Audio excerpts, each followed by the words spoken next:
joining me now, Republican Senator Dan Sullivan of Alaska. All right, Senator, so we're at 2,700 pages coming out of Congress.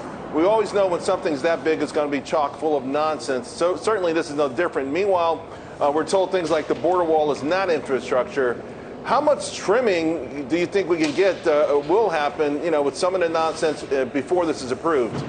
Well, look, we just voted on an amendment to actually fund the border wall from Senator Johnson, and I certainly was a strong supporter of that. But, Charles, what I'm doing right now is actually reading the bill. So I've been a no on the votes leading up to this, and the main reason is because we actually didn't have the text. And you mentioned 2,700 pages. My team and I are reading it. It takes a long darn time, and some of the issues I'm looking at, certainly for Alaska, we're a resource-rich but infrastructure-poor state. So infrastructure is important, but something else I'm looking for, a lot of the far-left Democrats in the Senate, the Green New Deal Democrats, they always try to slip in things that actually try to shut down Alaska, right? That's a big issue that I have to keep a close eye on. They want to turn my state into a national park with no economy, so I'm looking at all aspects of this. So right now I'm doing what my constituents want me to do, is actually reading the bill with my staff, and it's taken some time, no doubt about it.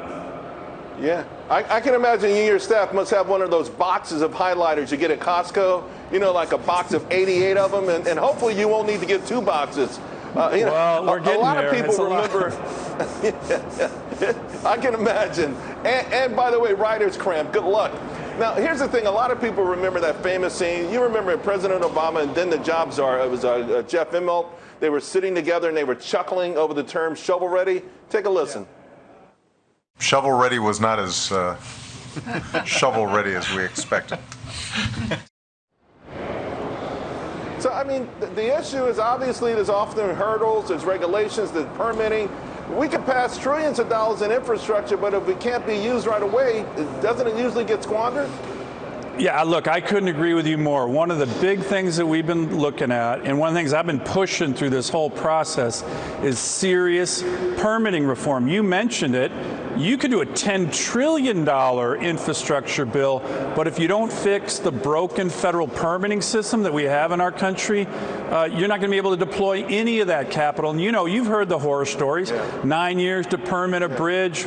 We had a gold mine in Alaska that took almost 20 years to permit. So this is a really big issue that I'm looking at. We were trying to get in a lot of serious permitting reform. The Trump administration did a great job on this. We worked with them. One federal decision, timeline on permits. You don't want to cut corners. You just want to do common sense permitting. And that can actually help bring a lot of capital in the private sector off the sidelines into infrastructure as well. So it's a huge part of what I'm looking at right now, and it's really important. We know that that's an area for a lot of bureaucracy as well. I've got a minute, but I got to talk to you about this. You were on TV talking about the SEC enforcing rules, making investing in Chinese stocks more transparent. The chief there, SEC Chief Gary Gensler, then tweeted at you saying that investor protection is at the heart of our work. I'm happy to collaborate with Senator Dan Sullivan and his colleagues to ensure working families have the investor protection they deserve. What do you want to see from the SEC? Well, look, a couple things. So many Americans don't know what they're actually investing in when they invest in listed Chinese companies on American exchanges. So first, the SEC chairman, I had a discussion with him about this over the weekend. He needs to do more to highlight the risks. I don't think most Americans know, and pension funds certainly don't know, that when they're investing in Chinese companies listed on American exchanges, it's not an equity interest in the company. It's actually an offshore shell company that is subject to the whims of the Chinese Communist Party. We saw that in the Didi IPO, so that's important. But more important than that is fully enforcing this law we passed last December. President Trump signed it. It was very bipartisan. It was called the Holding Foreign Companies Accountable Act. And it was very simple. It said unless these companies undertake audits the way American companies that are listed on American exchanges do, they're refusing to do that right now, then they should be delisted. So the SEC needs to fully enforce that. And I'll mention one final issue, Charles, that really gets to me.